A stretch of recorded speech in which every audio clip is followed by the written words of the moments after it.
अस्सलाम वालेकुम dear students, I am your teacher Rida Fatima और हम पढ़ने लगे हैं जेएम पब्लिशर की English nursery. Come on students, let's welcome a new family member, letter E. Letter E is the fifth letter of the English alphabet.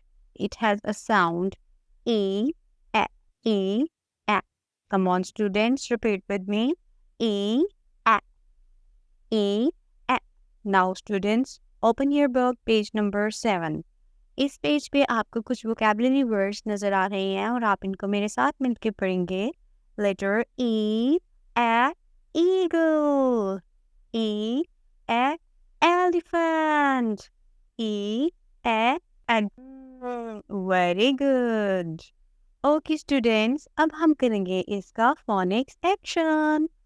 अपने hands में एक imaginary egg को महसूस करें और उसको ब्रेक करें एक पैन में एंड उस एक्शन के साथ बोलें ई, ए, ई, ए, ई, ए। Very good. अब हम सीखेंगे लेटर ई को लिखते किस तरह से हैं।